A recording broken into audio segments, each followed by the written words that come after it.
up, everybody? Welcome back to another episode of Don't Give Up Shit Podcast. It's episode 69. I know it's been a million years. I'm sorry for those that listen religiously. It's been a hot minute because of the monstrosity that was teaching the creed. As much as I enjoyed that, it took a lot out of me, and it kind of butted up against the holidays when I released that one. So I told myself, I'm like, I just dropped 23 plus hours of content. That'll take them a while to get through. So it's a good time to kind of take a break. And then had some stuff in my personal life kind of explode. So I just had to deal with some stuff that it took my time and attention. So I now have the time and attention to kind of get spun up and get back into this. This episode, it's just me and Chief Bob catching up. It almost felt like I had to get a push start to get rolling again with the podcast. So it was like, that's kind of what this is. We talked about basically, and I've avoided the COVID topic on purpose just because it can, at first I thought it was going to go away quickly and then it didn't. And now here we are. I mean, it's almost a year later since I guess it has been more than a year, where it didn't, and it's affected our daily lives for that long. So we kind of talked about what it's like and how our daily lives have differed quite a bit, to the extent that I barely, like, today's the first time I put a uniform on in over a month. And part of that is because I travel, and that travel includes me romming in a hotel room and then going out on a submarine, which, so I put FRVs on and stuff, and then getting off, and I had to rom for 10 days when I got home. So it's like, I don't even go to the building I work in for over a month. So it's a little weird. And so we talked about some of that stuff. I just kind of caught up, and it was a typical Ask the Chief type of conversation. Like, it went where it went. We talked about a bunch before just to get caught up, and then talked about those things and a little more to get that push start going. So this might not feel quite normal yet. It didn't for me while we were doing it, so it was a little odd just because it's been so long. It's been about 3 months since I've recorded anything. I don't know that I've taken that long of a gap in content, except for when I was on deployment, and on deployment, it's just a constant stimulus for like, oh, I need to talk about this. I need to talk about that. I'd be writing stuff down and taking notes, so I could record it all when I got home. But this was a little different. It was a little weird. And that's kind of what we talked about. So with that, I'll let you guys check out the discussion. It's already recording, so no going back now. Perfect. Yeah, man. I meant to ask already, like, because little does everyone know by the time this starts in a real podcast is that we've been talking for over an hour. But and I mentioned it when we messaged about doing this, but like, I'm in this real weird place where I've been going back and forth about retirement in general, but then when I got sick and blah, blah, blah, like, now what's the Navy going to let me do? Right. And I'm still waiting on that. And like, I'm about to lose my mind on a bunch of medical people because I don't even think the package has been submitted yet. And it's been forever. So who knows when I'm actually going to know like what BUMED is going to say. But I'm in this weird spot where it's like, it's hard to even parse out like how I feel about it, because I don't even feel like I'm on active duty anymore because of COVID and all. And I've purposely not done like a COVID podcast because I initially thought it was going to be like a 3-month thing, and then we'd all kind of put it in our rear view, but here we are. So like, what do you think it's done to you, or how? And we talked a little bit about it in relation to Chief season stuff earlier, but like, how do you think your mental outlook has changed as far as like just your daily thing? Because like, I don't feel like I'm in the Navy anymore. I haven't put a uniform on in over a month because I was romming, and then I did an inspection on a submarine, and so I had FRVs on, I guess, at one point, but like, barely. I haven't put NWs on in over a month. I'm about to go to work tomorrow, and then I'll have a day off because we're doing this staggered staffing thing. Right. Like, because they want to reduce the number of people in the building, and we're on shore duty, and I'm not doing an inspection, and then I'll be in Friday, and then the week will be over. That's everywhere. So yeah, I talked to our detailer today for I don't know, like 20 minutes. We were just kind of catching up. We worked together out here last time I was stationed out here, so I know the guy. Yeah. But they've been working from home. And so he said that like this month marks a year that he's been working from home. Dude, I talked to that corpsman I was telling you about that I'm going to do a podcast with. Same thing. He said he's like, we've been working from home. And he's like, I haven't been into the building for like a year. And he's like, I went in, what did he went in somewhere and he had like this huge Viking beard. And they're just like, are you still in the Navy? And yeah, man. Like, and so I it's a talked to the weird submarine thing, detailer too recently, and same thing. I'm torn on that, right? Because I feel like there's a lot of within the Navy, outside the Navy, et cetera. I feel like there's a lot of people that could or should be capitalizing on this. And instead of trying to like get back to what we had, right? Like the question should be like, why? What is the gain from getting back to that, right? Because I look at it and go, and we were talking to each other, and I'll get back to answering your original question, but when we were talking to him, it was like, he said, if he's been able to do this, he's had a government laptop and an internet connection. Yep. He can literally do his entire job from home. Is every kink worked out? No, but it was also put together hastily, right? Right. So if somebody had thought through and said, all right, this is no longer temporary, this is going to be a permanent solution. Think about how many jobs you could shift to that mentality or that operation, and how much money that could potentially save, or how many billets people like when you have that person who's like, I just really want to do whatever I have to do to stay in San Diego. Yeah. And somebody goes, well, the next job we have for you is at Tinker Air Force Base in Oklahoma. And you're like, I have no desire to go to Oklahoma. Right. But if we said, hey, actually your job has been proven to be completely functional from home, you don't need to be in Tinker. You can do it from San Diego. Stay where you are. Yeah. And you could, I get it, because then everybody's going to suddenly want to move to Hawaii and get Hawaii BAH and cola, right? But you could find a way around there's that, ways right? There's ways to work. Yeah, we could say, hey, we're just going to give you the Navy can make BAH. Us, the Navy can make us do whatever they want us to do. So it's right. They but can like, figure it out. How much money would they save on PCSs? On how much time would you have to do all that? If all you had to do is just log in, you have Zoom meetings that the world is now living on. You could do so much stuff from home.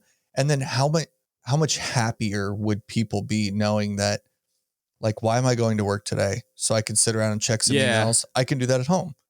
Yeah. So and I think devil's advocate, I think there's probably a lot of stuff that Zoom and Microsoft Teams has made way worse. Like I think about it, like everybody's excited about working from home. And I think about, you ever watch Boondock Saints? I'm assuming a long time ago. Yeah. A strong yes. But so like where Rocco is like talking, they're asking him like who the bad people are. And like, he's getting all excited because like, I can help you guys and I can do this. And he's like, he stops like mid sentence. He goes, we could kill everyone because like of like all the bad people. And I was like, I feel like everybody's like getting excited and wide eyed about like, we could stay home all the time. And it's like, look, there's a whole bunch of stuff that got way worse because of it. But I also feel like there's a lot of positives that can be taken from certain things. Like, and for me, it's gotten weird where it's like, I've spent so much time at home over the last year. And part of it was, I mean, I was at home 5 months because I was sick and I got radiation and blah, blah, blah. So like,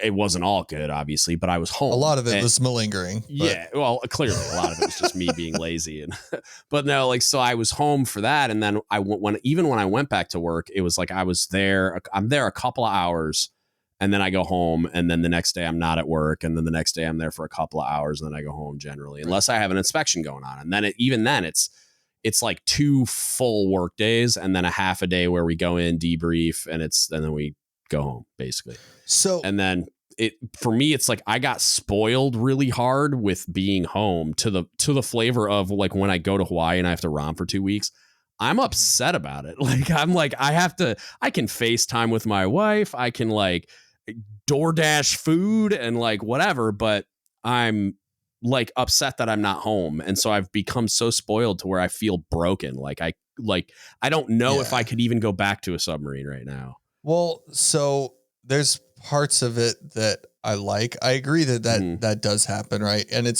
and we've talked about it a bunch before too, right? But like when you lose, I think we talked about it in the context of like chiefs that make it and then let off the gas, right? Yeah. But it's the same principle when the Navy is forcing you to let off the gas because you can't be at work to do all these things. It's really hard to get that motivation to get back in with all the hooyah. Yeah. And I totally get that. My thoughts on it were not that we could kill everyone, not that we should just have everybody work from home. That was a metaphor. Right. Not that everybody should work from home, right? Right. Because obviously there's tons of jobs that's not even remotely applicable. Right. My thought is more, look at all the things that we have cut out because of that, and like how much of that can just stay cut out. Yeah, the world's still spinning, even though I haven't done an NKO in 18 months.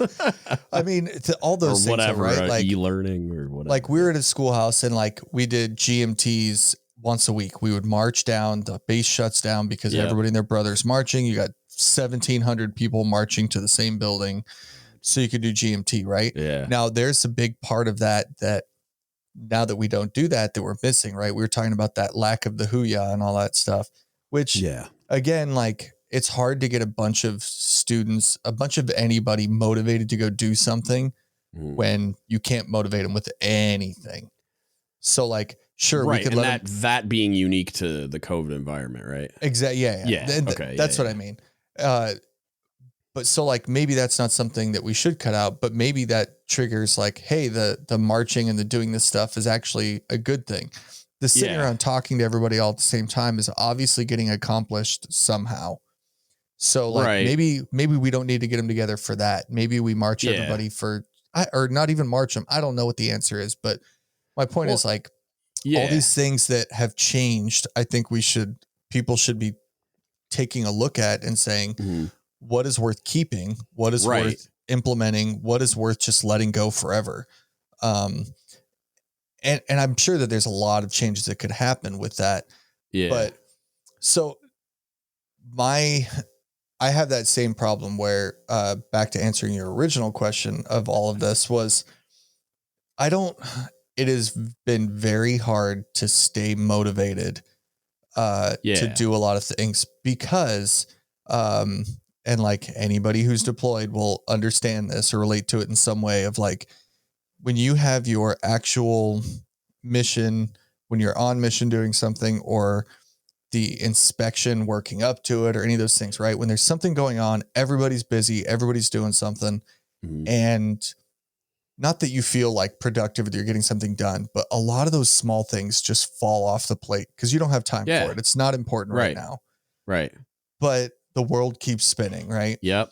But then when you hit that lull, when you're on a transit, when you're doing nothing for a long time, you're just twiddling your thumbs. And that's when all the good idea fairies come out. And that's when somebody decides training. We want to add the Dewey Decimal System to our student records. So we're going to, like there's going to be something. Yeah. There's going to be 500 new training programs. Program reviews. Yeah. Everybody. We're going to, I've got a new thing where everybody's going to review every binder alphabetically and then have somebody else review it in reverse order. Binder? Yeah. And it's like, and then we're going to have another binder to track the review of the binders. And it's like, we have a guy at work. And we used to go ahead. Sorry. Well, I would say every time something like that comes up out of a meeting, there's a dude that looks over at me and he like a long time ago, the first time that happened, as we walked out of the meeting, he goes, man, we just need a good war right now to like he was like, we just need like something to put all of this in context of what matters, what doesn't, what's, even and you like get down a crisis. To the nuts and bolts. We don't even need to be shooting at each other. Yeah. We just need everybody to remember why we exist. And so like every time there's some crazy good idea fairy of how we're going to do something, this guy looks at me and he just kind of nods and gives me the wink. And I know that's what he's thinking. It's like, we just need a good war. On my last submarine, submarines, for those that aren't submariners, we track training with a computer system called CTQS, and a lot of boats are a lot of boats. I've heard about them. A lot of boats are transitioning to this other program called Gnosis, whatever. It's a computer program that does everything you could possibly need for training. I'm sure the surface fleet has some kind of parody like style thing. Probably uses the same thing. Yeah. And it's all computed, like training plan, the record of training, who attended, the muster sheets, all that crap is all on a computer. Everybody can log in and view it. There's different levels of access, blah, blah, blah. So if a chain of command wants to log in and see how supply department's doing on training, all they need to do is type their login information, go to supply and see if everybody's proficient their watch stations and see if everybody's meeting their training goals and see if they're doing the training that they scheduled and all the metrics. And there's little color coded pie charts and all these analytics and all this crap for them to track like who's behind on quals and who's doing the things they're supposed to be doing or whatever. We routed a freaking binder with printouts from the computer program weekly all the way up the chain of command. And every week it was like a thing where it's like, where's supply department's training binder? It's like, it's on the LAN. Why don't you just log in and look at it? Like, why do I have to because it's like everybody's standing watch. It's a 24-hour rotation. So I have to get somebody to print the stuff out, put it in a binder. I have to sign it. My supply officer has to sign it. Then I got to get it to the COB who God knows what he's doing or where he is. And then it's got to go to the XO and CO. It's like, all of you have a login. Why don't you just look at it whenever you want? Like put an Outlook thing in your schedule that works for you to go in and log in, review my training, and then just if I'm not meeting the mark, that punch me in the face, metaphorically, electronically via email, whatever. Like, why do I have to route a bind? It was the most maddening thing ever, man. I have the same thing with and I know, again, I can't be the only person in the Navy who has the same thing, right? Where we have a monthly report where our department head talks to, or the department director, weird, whatever. Basically, the department head briefs the CO on the department, right? Not unheard of in the military. It is what it is. Weirdly, I'm just going to interject because it'll make sense right now. I was told my supply officer is a submarine guy, but he went to an aircraft carrier. And he said on carriers, they're called heads of department, not department heads. A little fun fact for you. I don't know if that's actually true on all of them or if his was unique or whatever, but I guess they're called heads of department. Clearly a linguistic distinction that needs to be made. Ridiculous somewhere. I'll thank Zoomwalt for that one or something. But anyways, so he does this monthly brief, right? So of course we basically update the department head via this file. We type in our like, hey, here's the points that we want you to make sure you talk to the department, the CO about, right? But we also, because we're such a huge command, we also actually the largest training command in the fleet. It's on every eval. We have the director of training, who is another full bird captain, right? So we got two captains. One's like the actual CO, one's just doing command focused stuff. And bolts, and the other one cares more about like actual training stuff, the curriculum updates, the whatever, right? So anyways, both of them, because they're full bird captains and they both want updates on these things. And so both of them get updated by the same person. I thought it was at different intervals, and now I'm not entirely sure after today. It might be the same time or the same day or close enough. But one has a PowerPoint file that's set up as a quad slide. And then one has a Word file that's just typed out like normal. And literally I update one and I copy and paste my info from one and I paste it into a PowerPoint file instead. And the entire time I'm doing it, I'm just thinking send like, you both. Why don't you guys both just sit in the same room at the same time? And he can talk to both of you. But whatever, right? Again, that's one of those things. Like, I'm not saying that neither of them should get updated. They don't deserve an update or whatever. I just feel like there's got to be a better way. But when you run out of stuff to care about, somebody demands that this is what they want. And so everybody else goes, sure, I'm not doing anything else because there's nothing else to do. So we'll do that too. I feel like there's a lot of stuff that could get improved, streamlined, updated, but I don't think that people are looking at these as like good opportunities that some of this stuff got forced out or to be changed. I think one of the biggest things that I've found through this whole process though, is that like people are resilient. Like the Navy itself, it sounds super, like, the Semper Gumby and but literally like the amount of stuff that just keeps on churning that people have figured out a way around, that people have figured out how to deal with. Like we were talking earlier about the chief season and how totally different it was this year for literally every command everywhere, right? That's not unique to anybody. this entire season was very abnormal for everybody, but it still happened. And I feel like, generally speaking, I would venture to bet that the people who made it got the same lessons. They got the same basic information, right? Maybe they didn't have to PT as much because we couldn't, or maybe it was different. It was whatever. Right. But I feel like the resiliency is what stood out to me the most. Like, we said, hey, this needs to get accomplished, but we can't do it any of these same ways. Yeah. And somebody figured out a way, and we got it done. We met the, check the box. Could it be better? Sure. But I look at it like, but if you're just trying to meet those marks, like for some of it, like maybe that is a better answer now. Maybe that is what we should keep going forward in some certains. And so that resiliency has been really impressive to me, but it has all been done with a lot less motivation. I feel like a lot of stuff is just getting done because it has to get done. Right. And that's what I feel like. There's a proof of concept for the fact that, like, we do have time to devote to a lot of the things that sailors think are important, but leadership might not, or they say that they think it's important, but they don't ever back it up with any time or resources, like PT. Like, hey, no, you really do have time to program this into the workday, because half of us aren't even showing up to work right now. Well, but then even that's funny, because at the same time, we're trying to pitch that PT is super important. We just spent a year and a half. The PRT like 9 times. Yeah. Yeah. And so then I argue, so important, we're not doing it.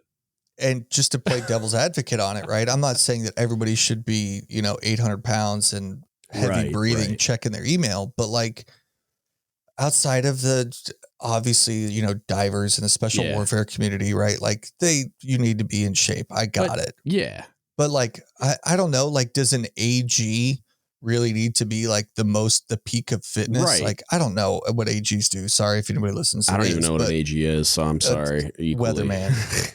Oh, okay. Gotcha. Aerographers, mate. Got it. All right. Come on, man. Learn your Navy. Hey, I'm working on it. All right. I learn something new every day. But insert most tech rates, right? Like, generally speaking, how physically fit do you really need to be to get your job done? Yeah. And I feel I have not heard of a single boat that has had to cancel anything because, like, hey, you know what? Our crew's just too fat and we haven't had time to PRT.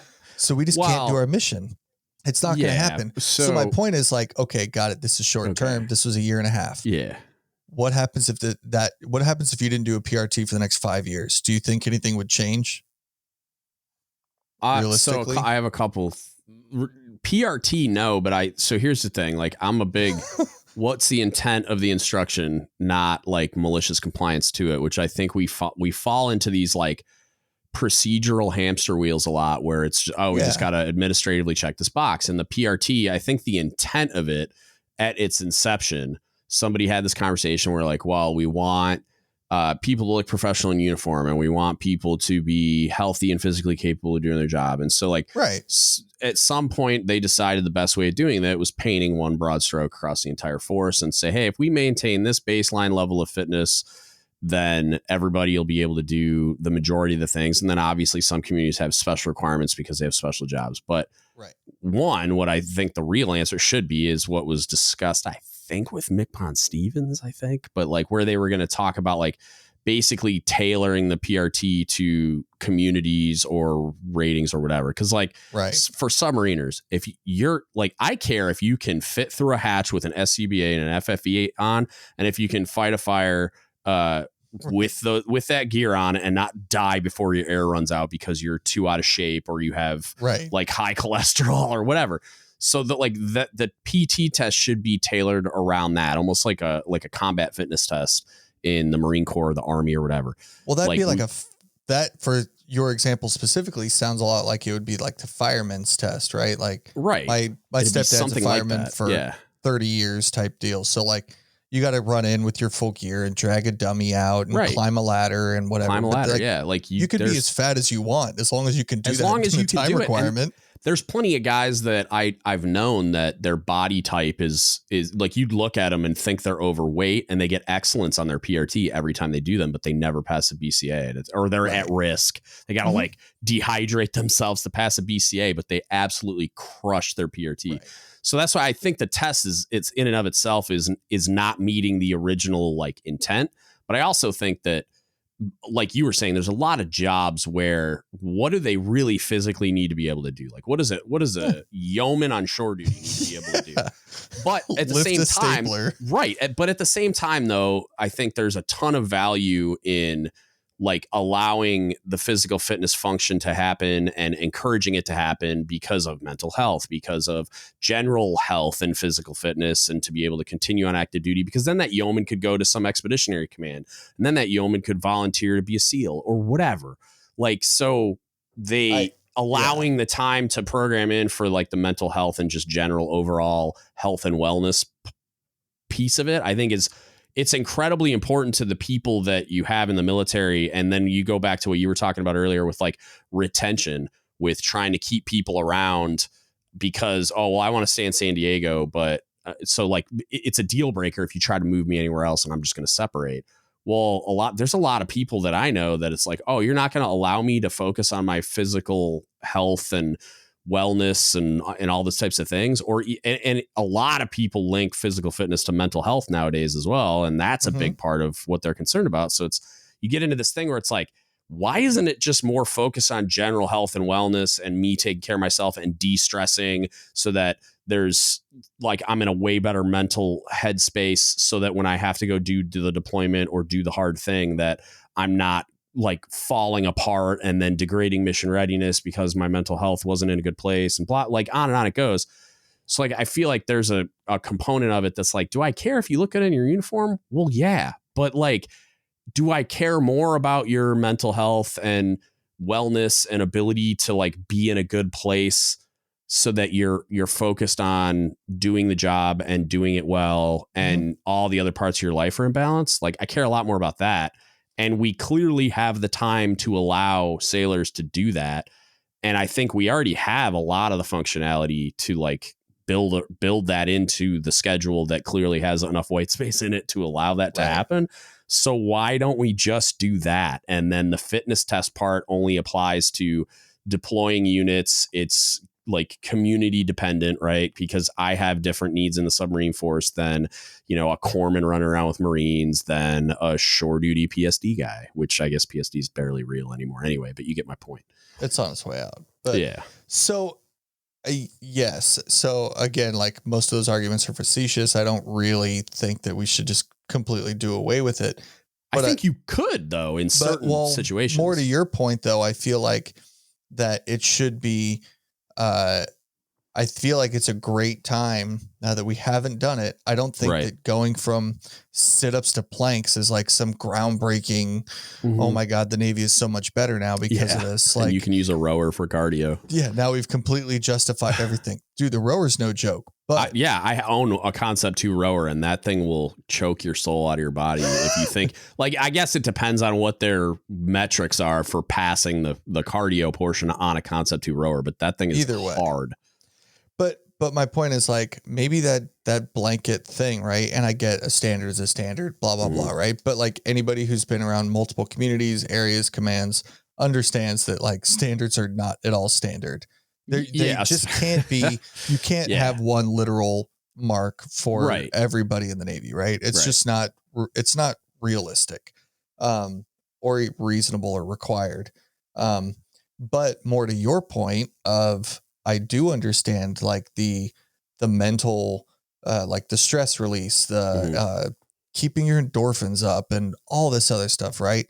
Like those things are great, but maybe like, does that have to be with a plank and push-ups? Like, no, not at all. Who cares about that? Right. Like what if there's like a way, like I'm literally have not thought about this before this instance. So don't totally beat up my spitballing idea, but like, say like you just have to be enrolled in some form of approved thing. So like, hey, you need to sign up and go to a spin class certain amount of times, or you need to go to a yoga class, right? If you're the yoga type and you want to do that, or you're going to do whatever. And then, yes, to get underway or to go do certain things, we're going to have to test to make sure that you have meet to pass baseline. this test. Yeah. We're going to make sure that you meet baseline. But outside of that, like whatever you do is up to you. But put the emphasis on you should do something to keep your physical, chemical, hormonal stuff in the right space. Way more holistic. Productive. Yeah, it's way more productive and realistic. And I think it would get I don't even know if you need to have a requirement. I almost think it would just be like I think the only requirement needed would be that commands are required to like allow a certain amount of time per week and like put really clear and realistic timelines on it of like, hey, like we don't you get time during your workday to PT. It's 5 a.m. to 7 a.m. and then you still have to be at work at 7:30. Like that's not what I'm talking about. 19. Like clearly we have the ability to allow like a couple of hours from like call it like go to lunch and don't come back twice a week or whatever for them to go do an activity like that. And it's like most people that PT or do some kind of health or wellness thing do it more often, but it's like allowing time during the work week and then you have whatever days off to do those types of things is like incredibly realistic. And I think that the what you would gain in every area, like health and wellness, literally, and then just like the sailors would be super pumped about it. You'd get retention would go up, stress would go down. You'd probably see suicidal ideations and attempts go down. You'd see a huge positive effect.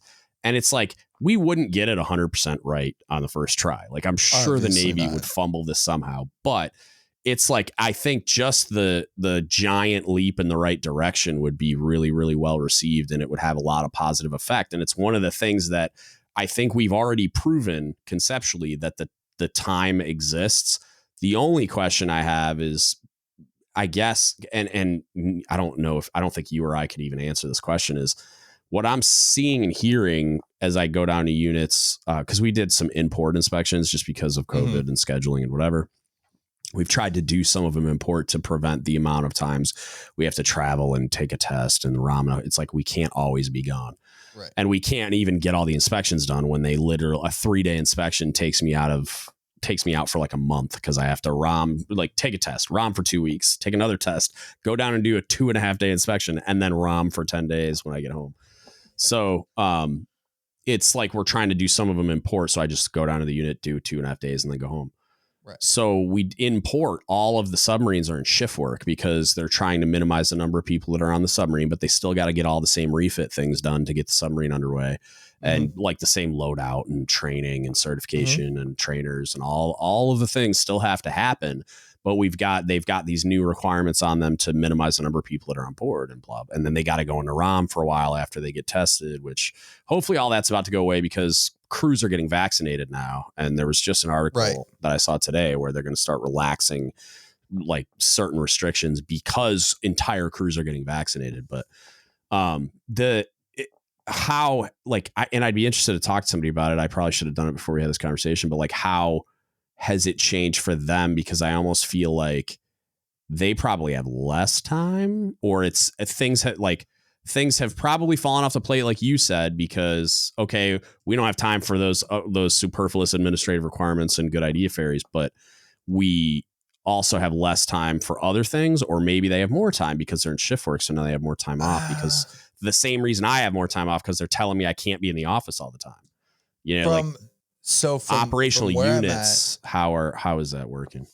From where I'm at, obviously I'm not like a seagoing command, but from what I've seen is the shift work, the people working from home for the civilian support, all that sort of stuff, slows a lot down.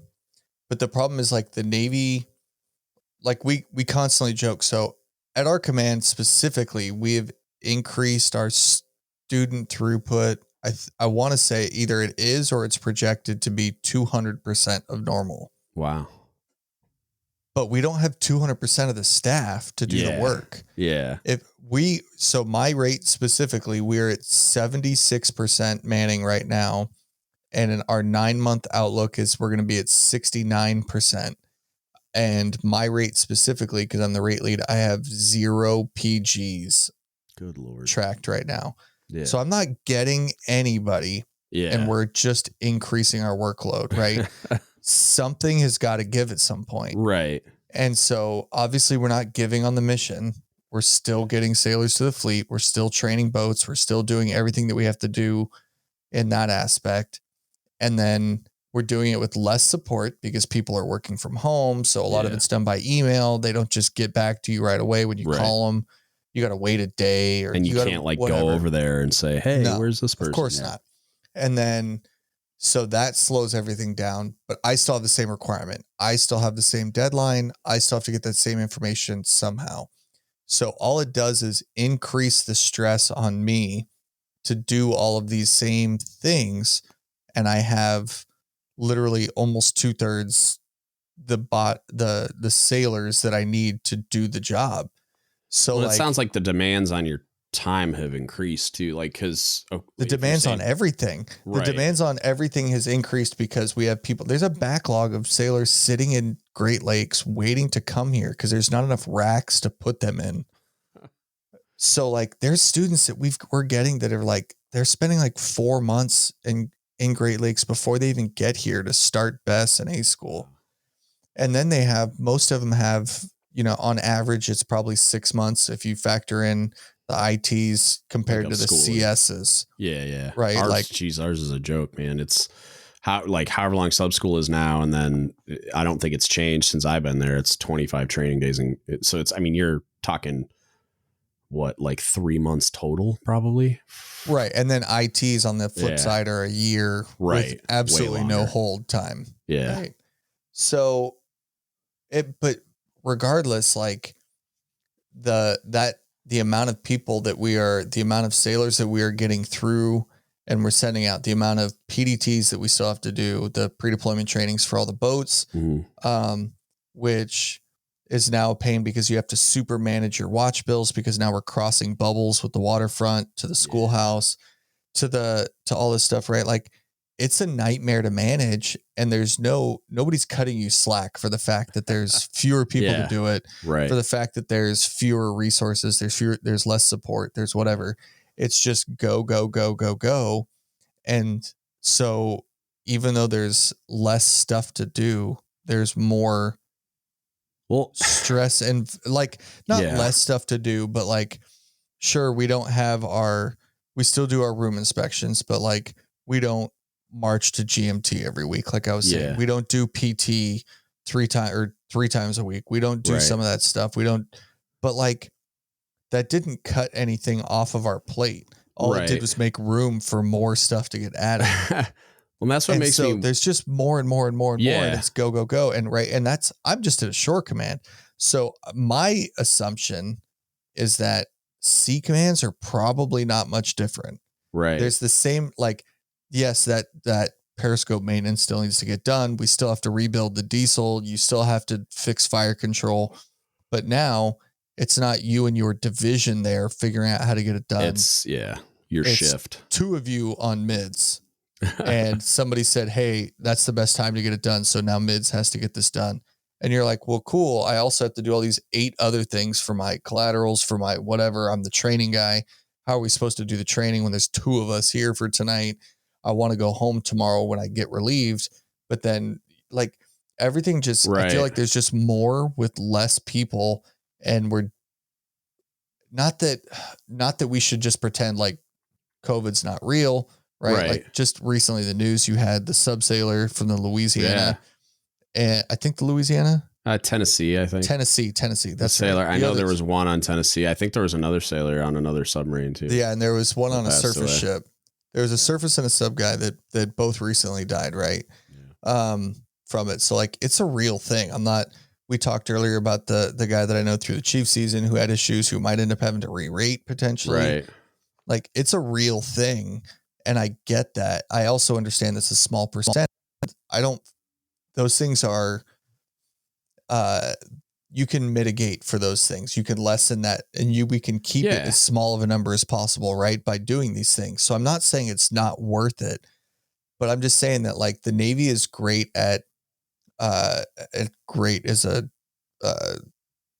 not, it's a joking term, but like, very sarcastic, but like we are great at pushing people to and past their limits sometimes to the detriment of our own people to try to get things done.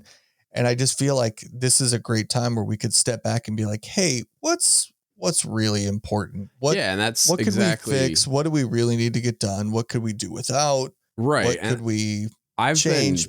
But we're not doing without. We're doing the same with less. I've been pulling chunks of my hair out because my little sliver, tiny sliver of the Navy and the submarine forces, I go out on submarines and I do inspections, right? So like I'm part of an inspection team that goes out and validates like the logistics processes on the food service side and on the supply side. So like me and an LS master chief and a supply officer go out on the submarine and do what's called the supply management inspection. So it's for us, because there's like operational reactor safeguards examinations where they have to do a bunch of things where they are verifying that they know how to safely operate the power plant. Got it.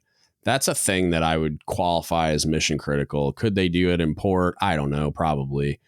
But for me, when they started saying, hey, you guys are going to start going and doing these ROMs and going out on the units while they're underway, my first question was like, well, why? Like, that's going to be really expensive. It's going to take me out of the office for almost a month. It's going to like violate their little bubble or whatever because it's pre-vaccination and all this other stuff, right? And my inspection is entirely a QA process, right? I'm going out there and making sure generally towards the end of a deployment that they're doing their job, right? So like basically I'm making sure that throughout the deployment that they did their job. So it's all like me looking backwards. I can't go back in time and make the submarine operate more efficiently on mission. Like I can't make that part appear when you needed it. I can't make you not run out of food. It's already all happened. I'm there. I'm going there and looking through everything, doing my little CSI checklist and saying, you're either good at your job or not. And here's why. So in my mind, and good luck convincing me otherwise, there's nothing mission critical about what I do right now. However, prior to a submarine going to sea, what happens, and I want to say it's universal, but I'm not 100% sure because like I get different stories from different ISICs. But basically, when I talk to the ISIC, which is for those that don't know, is immediate superior in charge. It's just like a submarine squadron. I like a DESRON if you're a surface sailor or whatever. I'm and that's not always for knowing that. Yeah, yeah. I have had surface friends. So when I'm looking at like what happens before a deployment. So they certify a submarine, however they do, and they do it differently for different areas, but they certify them to go on deployment. So like I could be going down on boats and force multiplying my ISIC in my area by helping them thoroughly certify a submarine to go on deployment and say to the captain before I leave with my debrief, yes, sir, you are ready to go on deployment. They can logistically support. They can support endurance wise with food. No one's going to get sick. Crew's going to stay fat and happy on deployment, and the parts are going to be there when you need them. Right. Mm-hmm. To me, that is mission critical. A submarine casting off lines, knowing that they can operate logistically at sea, is the only thing we should be doing that is mission critical. And the ISICs that we have are not manned to do that for every single deploying submarine, in my opinion. So why am I not spending all of my time doing that and just completely waiving the SMI requirement? Well, however, that's not what's happening. And I'm like, just like, why? Like, or God forbid, there's a submarine. I did an SMI once on a submarine where the highest ranking cook on board was a third class. And I'm like, okay. And this was a while back. This was pre-COVID, but I'm just saying, like, there's gotta be a manning gap somewhere. So it's like, or what could have, and I'm not volunteering for it either, because I'm not even cleared to do it, but medically, but like, I'm just saying in that scenario, I lost my mind on the ISIC and the other crew of the submarine for not getting that to me sooner, because I would have packed my freaking bags and went to sea so that third class didn't have to be in that position. Like, why are we doing an SMI on the submarine at all why did I not get a phone call so I could try to find out a relief? And if I couldn't find a relief, I would have packed my bags and went to sea so that poor kid wasn't in that position in the first place. Like, I'd rather go to sea and fill that manning gap than go out and do a completely mission not critical inspection on a poor unsuspecting crew of guys. It's like this third class had been on board the submarine for like 2.5 years. This poor kid, God bless him. He did the best job he possibly could. But like, I mean, he was just like, I was asking him for things and he's like, senior, I don't know what that is. And I'm just like, okay, don't worry about it, man. I'll see what I can find. But but what's crazy, right, is that from you to him, I can picture how those things went, right? Like eventually that it was training. I mean, it was eventually that guy just throws in the towel and it's like, I'm giving you what I got. Yeah. Beat me up how you need to. It is what it is, right? He can't change a situation. But the downside is like, from you to him, you understand that, he understands that, we're all on the same page. The problem is that as soon as you leave, can you guarantee that his command, his triad, looked at it the same way? Or did he just get beat up again afterwards? I mean, I can tell you he got meritoriously advanced for filling in and doing the job that he did. And I made sure on the way out, like during the out brief, specifically called him out, talked about how impressed we were with him and how unbelievable it was that he was in that position at all. I get it in that situation, but what I mean is like extrapolating that out to the rest of the Navy and how many other people are in probably a similar situation, right? Without I guarantee that is not how that goes. Yeah, exactly. They're probably just getting punched in the face. Like when I look at, like, I know you do it too, right? I scroll through Reddit just as much as anybody else. Well, you know, and when you look at all those Reddit subthreads, like when you look at the comments and all that stuff, like I'm not a surface guy on a massive ship. I'm not, you know, I am where I am.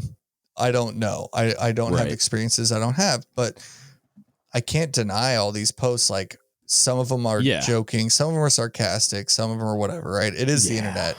And I love that about the internet, but not all of it is just completely fantasy, right? Like a lot of this stuff is real. Like if 10% of it's true, we got a giant problem. So that's what I like. I going through Reddit and even the meme pages, man, the vitriol has been real lately. Like I've noticed a huge uptick in like how just upset and frustrated everybody are. And we need a war.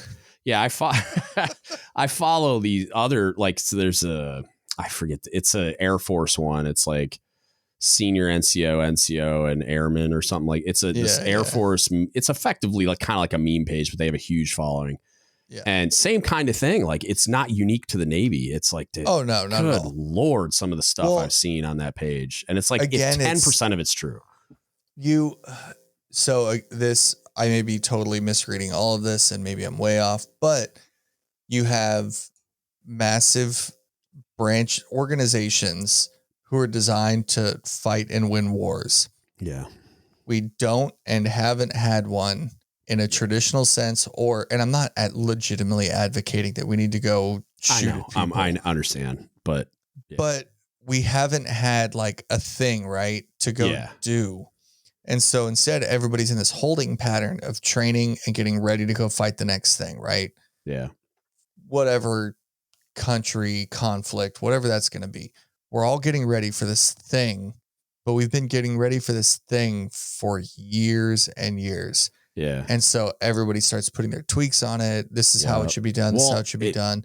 And not all of that's bad, but we just slowly tweak this and add more and do this. Yeah. It turns into this crazy bureaucracy where it's like, let's do it harder, better, faster. We're not even focused on the right thing anymore. Yeah. And then you deal with it like big political wise, where it's like, okay, well now, and again, I absolutely don't take this the wrong way, but we focus so much more on mental health as opposed to mission something or like mission success or accomplishment, right?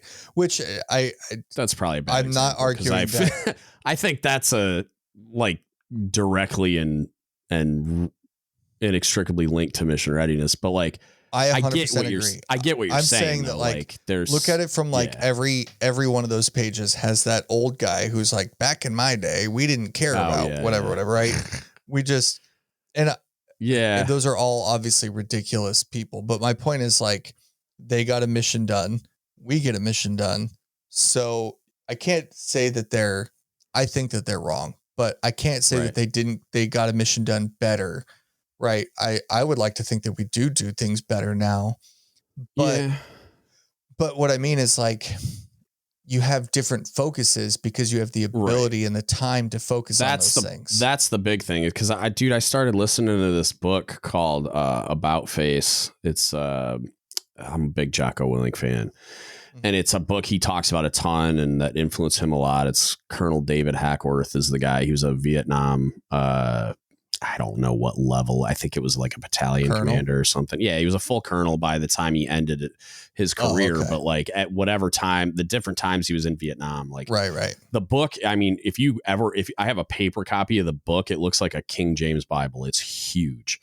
So I'm listening to the audiobook, even though I have a hard copy as well. Because you have a month of ROM time. Well, that's why. Yeah, I was playing video games and listening to About Face. But he talks about basically how I think they called them ERs or whatever. They were like the evals, basically, about how one bad eval would like destroy an officer's career and how ridiculous the system was, and then how there was one time where he was in charge of like a smaller unit, and then the higher level commander was like an engineer or something, and somehow he ended up in command of a bunch of infantrymen or cavalrymen or whatever it was. And so like he completely ill-equipped to command these soldiers, and he would like be up in his little helicopter flying around giving all these asinine orders that didn't make sense and trying to micromanage a bunch of people that he didn't know how to lead. Like he didn't know how to command infantry, so he was like trying to micromanage a bunch of guys that did. And it's like to the point of like he's giving orders that could get people killed. And so like he was basically breaking down how the peacetime army promoted a bunch of like these bureaucrats and these like career oriented officers that he called, and he had like terminology for what he called like box ticking or whatever, where it's same thing we do, where it's like, oh, you got to qualify dive to make senior chief, or you got to do this thing or that thing. You got to have this collateral duty. You got to have all this other crap. And it's like, he's like, why are we, and I talked to Jason about this. I think I don't know if it was the Teaching of the Creed one or what, but we talked about how, like, why are evals not written to evaluate like how good of a war fighter a sailor is? Like, I remember listening to that one, actually. It really melts my brain a little bit because it would solve all of the issues. It's not like I don't think somebody should get rewarded for doing some really important collateral duty, or even doing like, I'm going to be the guy that chairs the holiday party thing or the planning committee or whatever, the rec committee. It's not an unimportant thing. Like, it's not like I don't think you should be rewarded, but I should think you should be rewarded with like liberty, or like, I don't know, like, oh, here's your CO's letter and your 48 hours of special lib, or here's some kind of a good deal or some kind of a reward in some other kind of way but it should have no bearing on you being promoted, because I should be evaluating you on your ability to contribute to mission accomplishment. Well, and it gets weird because some of that stuff does contribute to mission accomplishment. Like, I would say a command career counselor probably in some tertiary way does. Yeah. But it's like, I don't know, man. Like, so I'll play devil's advocate on it. I'm not trying to say that selling cupcakes makes the Navy, the ships get underway at all. But so the Navy promotes holistic views on things, right? They want you to look good in your uniform. Why? Because they want us to look professional. Yeah. Looking good doesn't make you be better at your job, right? Right. But they want you to look good at it, right? Because that's a holistic, good PR view of the Navy. It keeps good image going, right? And there's all the other health aspects that we talked about it, but just physically looking good, that's all we care about. And we're using that example. We care about a lot of things that may or may not be important. I will say that at my level where I'm at and what I see, there's a lot of it that I don't think is that important, but what else are we doing? What's stopping you from being able to do that? And that's right. If you have nothing else going on, right? Like you talk to somebody like, sure, you're a great OS, right? You can do all the OS things the best, but like, what are we doing as a nation, as a, like, there's no mission that you're trying to go accomplish. You're just training. Everything that we are doing, minus a couple of small things. I get it. I'm sure somebody has done something recently, but like big picture, we're just training and preparing for the next thing.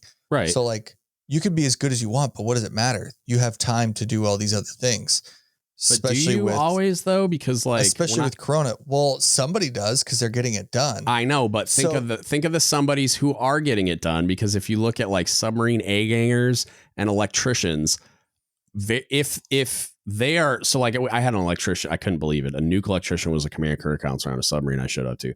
Like, how do you have time to electrician? And the answer was he didn't. He just did career counselor thing. And so it's like, I've seen the same thing with an A-ganger. So it's like, but if the overall job was getting done, what's the detriment? Right, but somebody has to do it. But we're going to make that guy an A-gang chief because he's a good career counselor. You know what I mean? Like, he's not leading A-gangers. He's not coordinating maintenance. And it's not like he never did any A-gang things, but he was not nearly as involved as the LPO that was like up to his neck in A-gang things all the time. But so like, look at, so like where we are, we have an RP2 that runs, she's the head of the religious ministries team that does the whatever, right? Because we have a couple of chaplains that work with us and a couple of embedded mental health people. Actually, they're shifting that over to the schoolhouse. We have a couple of people there, which is awesome. But like not everybody gives her a hard time, but like she's kind of made the joke too that she's the cupcake person. Like, she runs the rec committee. She does this. She runs all the things because like in her daily job, like there's not like a sea of RPs below her that she's leading. Right. Her job is demand based and she's really good at what she does, but it's like, she's got the time to go do all these things. I'm not supposed to hold it against her that she has the time to do those things. I'm not saying hold it against her. I'm saying and obviously I think so. We've had conversations separately from this, but the eval system I think should change in a way that would prevent this from being a thing. But she's currently ranked against all the other E5s, I would imagine, under whatever reporting senior, right? Which usually that doesn't become a thing until E6 because her reporting senior would usually be like at the department head level. Her department is probably, I don't know, admin or something. But like, so she's ranked against other second classes that are not RPs. I don't know how much sense that makes because I'm all about I'm promoting you to be an RP one or I don't know enough. I don't know enough about the pilot program that I know was started with the individual evals, right? You're ranked against yourself. In theory, I think that it's awesome. I don't know anybody.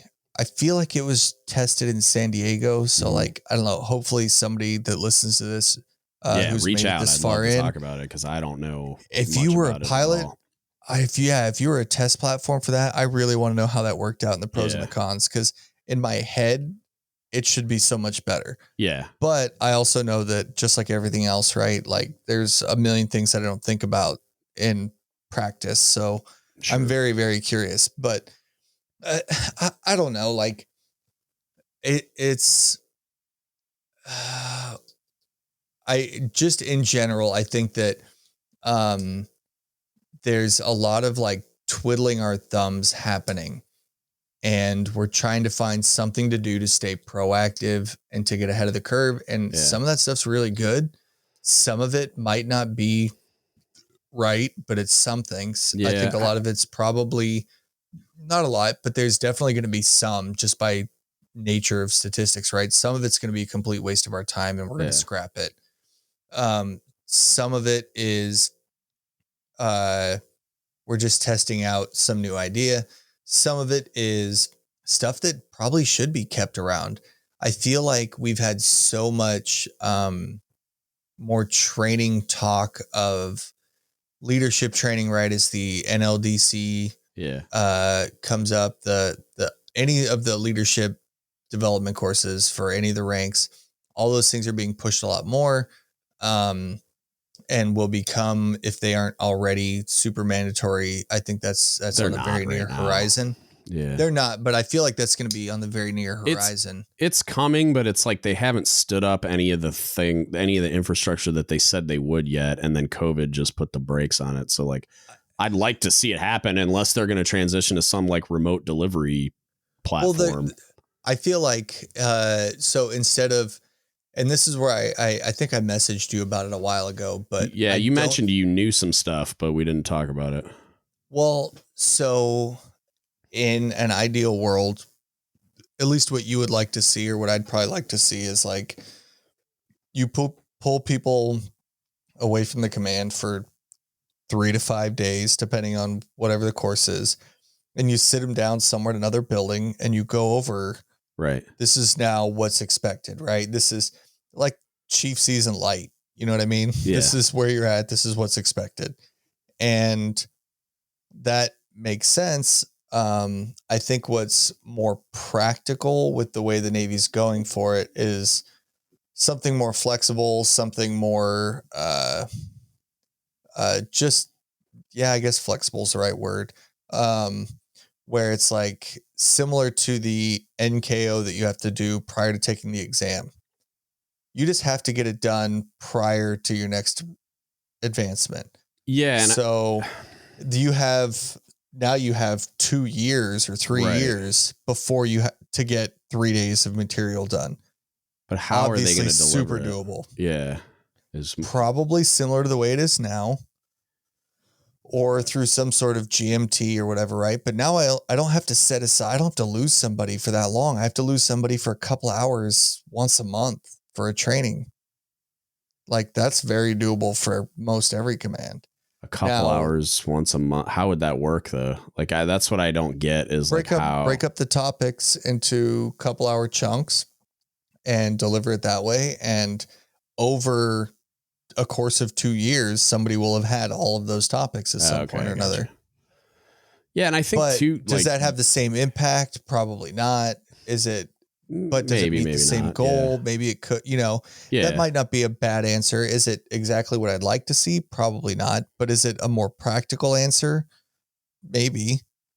Yeah. I don't know. Like, the biggest thing that I've found with the season, like I said, is the resiliency between the season and just COVID stuff, is the resiliency and the flexibility of things. But there's also been such a huge pressure on mental health. Yeah. Not just within the Navy, right? Like outside the Navy, everybody understands.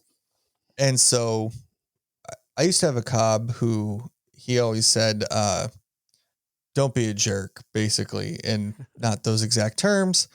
But his point was, he said, like, life is hard enough as it is. They don't need you to be a jerk to make it easier. Right. Or to make it harder. Yeah. Right. Like, being in the Navy is hard. Qualifying things is hard. Doing your job in the Navy, like, it's not an easy job. And so we don't need other people to make it harder just for the sake of making it harder. Like, help everybody out. It makes the world go round.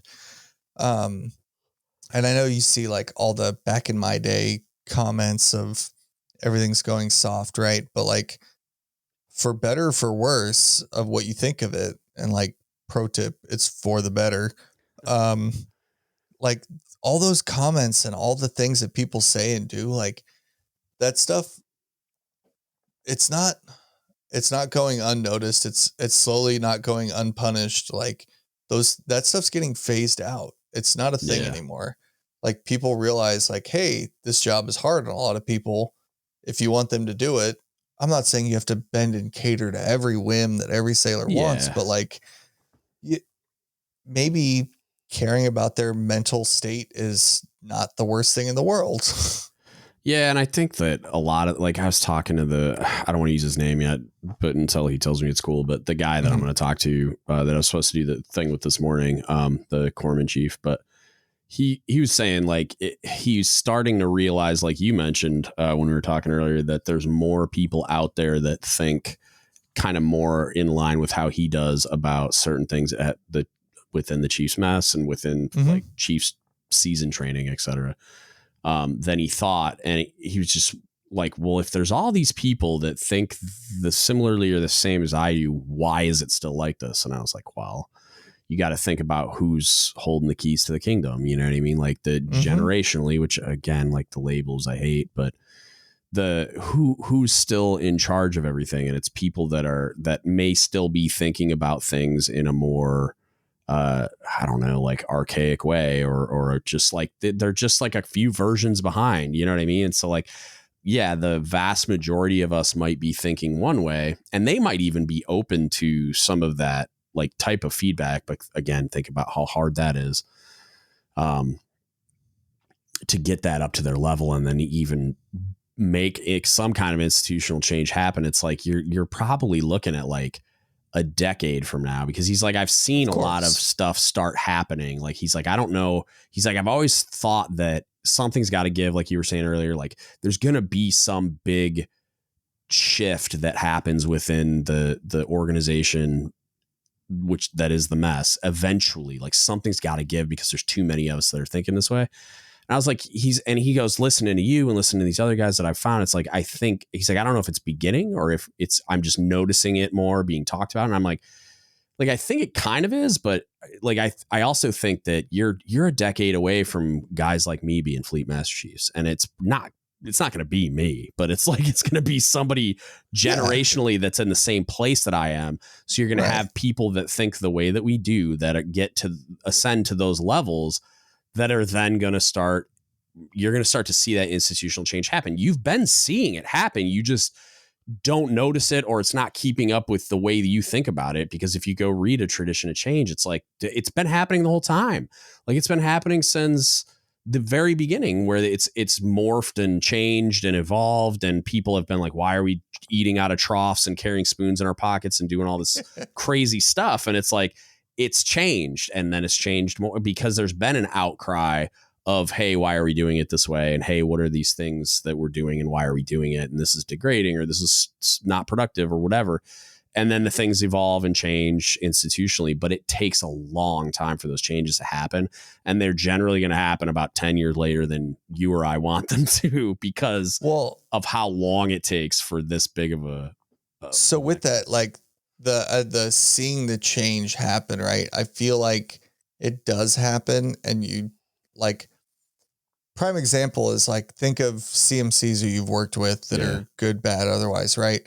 You've probably had like the crusty old angry CMC who's just like, this is how it's done, blah, blah, blah, right? Yeah. But then like eventually you work with someone now who you're like, oh, this guy's a realistic human being who's on the same wavelength as me, more or less, you know, like they're going down the right path. I like that. And I have the same thing. And then you look at like on, you know, you can't find a single chief page or Facebook group without seeing like Jay Bell on there and what he posts, right?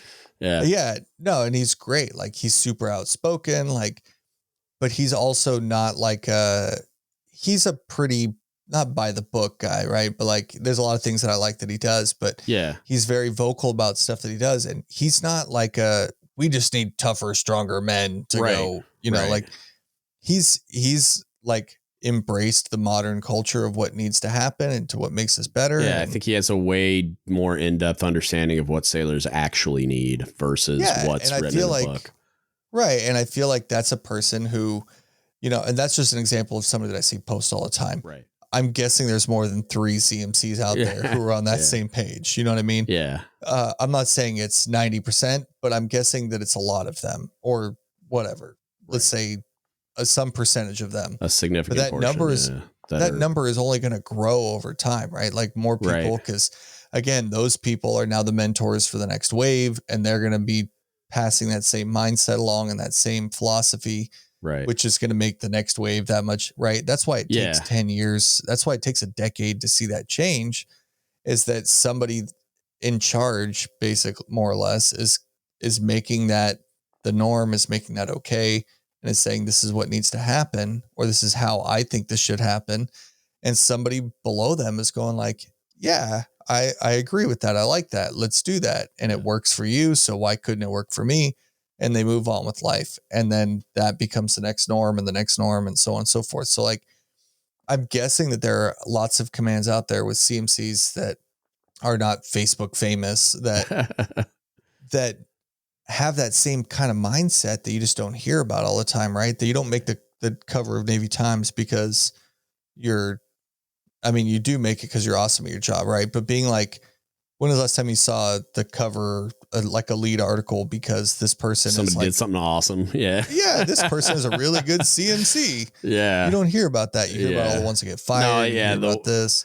The dude, I know the guy that I went to him for Cobb Quals that won the Frank Lister Award this year. And it's an award for the best Cobb in the submarine force, basically. Right. And amazing dude.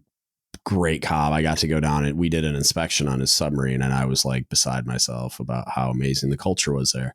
And I told him as much while we were there. And then I went to him. He's a CMC now, and I went to him for Cobb Qual stuff. And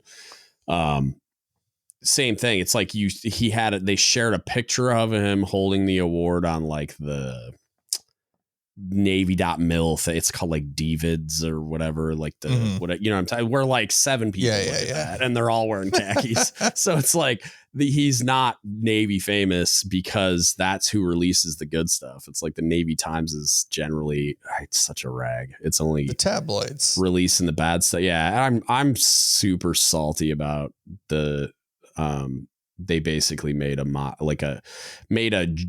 joking, like an attempt at comedy. I guess it was pathetic, but it was the one about all the cook stuff, like the food on there was this big thread that went viral about like how food sucked on ships. And it was like primarily one ship, but then a bunch of people like commented some negative experiences they had. And there's been especially a whole bunch of like misadventures where sailors in ROM and whoever's responsible for providing the food, like it doesn't make it from A to Z without getting screwed up somehow.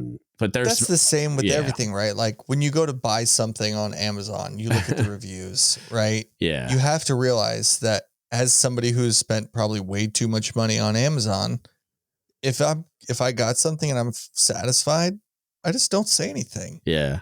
Why would I go back and say something like, sometimes once in a while, I'll be like, oh yeah, no, this thing was actually really awesome. But I don't think I've ever reviewed anything on Amazon. Yeah, positively. Exactly. Like I don't know. If I looked online and I need a case for my phone. Right. And so I ordered one and it showed up and it fit my phone and it's a case. Like, cool. I'm not going to spend the time to go back and talk about it. Yeah. Because it did exactly what I wanted. Right. Right. So there's all of those you don't hear about. Right. But those people are probably the vast majority of the Navy, or like the people that they're not great. They're not terrible. They're not like, right. You're not next in line for the MCPON, but you're also not like a bad person that like stews this terrible culture in your command. Like, but those are those people that slowly make that transition. Right. And so I laugh because like again, every, you've seen more of them than me, but like every chief season, especially on Facebook, you get these old guys that are like, back in my day, why are we doing it like this? And, I used to, like you said, I carried fish heads in my chest pockets for 2 months or something. I don't know, something absurd. I have no idea what they did, but like that didn't make them better. Like, right. It was just different. It was a lot different. Of it was probably worse. Like a lot of it was probably negative. And what kills me is like a lot of that stuff that gets brought up is the type of stuff that, there were things that happened to me during my chief season that I could frame as back in my day, we did harder things or whatever. But like most of those things that are not done now that were done in 2011, which was not, that wasn't even like back in my, like that wasn't even that long ago. If you think about it, it was like, it was the stuff that I was just like, what are we doing? Like, what, this is stupid. Like I didn't get anything out of it. It was completely pointless. The vast majority of it just made me feel like devalued and degraded or whatever. Like I didn't get anything out of it other than like a lower, I guess like opinion of myself as it pertained to becoming a chief. You know what I mean? Like I just felt like a piece of crap. So like, here's a prime example, right? If those things were so awesome, right? The people who went through those, eventually ran a chief season, right? Like you've ran a season. Yeah. Did you do the same things that happened to you? I did not, because they were terrible. Because you went, these are stupid. Yeah. Why are we doing this? Right. Let's implement the things. Well, and some of it's good. Not even allowed anymore because it was so not awesome. You know what I mean? Like exactly. Some of it's stuff that was purposely written out of, like when they came out with CPO 365, you're not doing those things anymore. But like, my point is like, look at all of these things that are decided in-house, right? Like somebody didn't have to tell you, don't do this stupid thing that has no purpose to it, right? Like you looked at it and said, this is stupid and has no purpose to it. So I'm not going to do that. But if you're going to say that makes, it's like a weird 360 circle thing on this, right? Like if I'm this old guy and I'm going to say what you're doing to make Chiefs now is terrible, then I have to blame myself because I made you as a chief. Yep. And if it was that good, then you'd be doing it still. Right. So but that would require, someone to take responsibility for what but that trickles all the way down, right? Like we look at all these things and it's like, why are we having these people do this stuff? This is stupid. This is not worth our time. Right. So we're just not going to do that. And then you look around and you go, oh my God, the boat still got underway just fine. We still passed our inspections. Yeah. We still accomplished our mission. Maybe that stuff wasn't necessary, right? And then you pass that along. Or like somebody has a mental health issue and you go, instead of just black sheeping them and kicking them to the curb, you go, how about we just give you the help that you actually need? And then when they get that help and then they're fine and they've learned how to cope with it, or the situation is over or whatever the case is, right? Then they come back and they're productive members of the Navy because that's what they wanted to do in the first place. And then you go, hey, look, that was actually better than just getting rid of them. Right. Weird.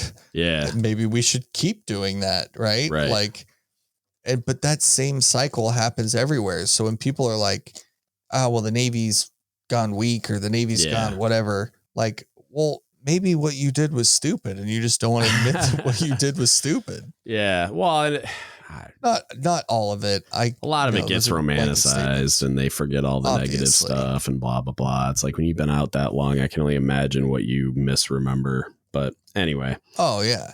But there's just I just don't see my general thought is like all of that change that's happening that people are complaining about. It's done because it's done for the right reason. Generally, yeah. I think like you were mentioning at the very beginning, like the good idea fairy, I mean, always contributes something like perpetually that just adds unneeded burden or like just unnecessarily complicates things. But that stuff generally then gets weeded out of the process. And but not all of it. Like the good idea fairy might be something terrible. Yeah. But until you implement it, you don't really know that it's terrible. Sometimes you can look at it. Yeah. But sometimes you just know right from the get that that's a horrible idea. But you implement it, you prove that it's terrible, and theoretically that doesn't happen again. Yeah. Because you can say like, hey, look at this case study of a year ago when we tried that and it was the worst idea in the world. Has anything changed? No, other than the date. Well, then why are we going to try it again? That was terrible. Let's not do that. Right. And you can at least like cross things off the list of good ideas, or you could look at it and go, that was terrible. The idea was like what we were trying to do was good. The implementation was terrible. And then you go, okay, well, now we know that didn't work. So how can we implement it to be better? Like it's all about the outlook on it. I think big picture, the Navy hopefully should be looking at all of this as like, what good can we take from all of this? Yeah, that's my hope. And what can we look at as like, this was a failed experiment. This was a failed experiment. These three things were actually really good. Yeah. Let's keep that. Let's scrap all the rest of this and move on from there. And I feel like there's a lot of stuff that we could get done or improve that way. But it's all of that stuff takes time, right? Because you got to get the feedback from whatever level, get it all the way up, get something in paper, get it brought back down, implemented, tried, tested, moved back up, revved, 14 times, brought back down. Yeah. 3/4 of the world has to get a chop on it. Yeah. You know, like that's I what get that. My fear is that type of bureaucracy, like it prevents the good lessons learned from being implemented into anything meaningful. Like I feel like there's just been so many things that have happened that are good that it's like there's so many lessons learned that could positively benefit the Navy in a lot of different areas that I'm afraid that institutionally we're just like white knuckling it until the COVID thing's over, and then we all just want to be like, all right, put everything back where it was, like put all the furniture back on top of the sun spot, like the spots where you can see the shape of it. Yeah. And everything goes back to the status quo, you know. Like I'm worried that's just such a waste. I know it's such a waste, and that's what I'm terrified is going to happen. Is like, look, there's a lot of awesome things, like lessons learned that came out of this, as unfortunate as it was overall.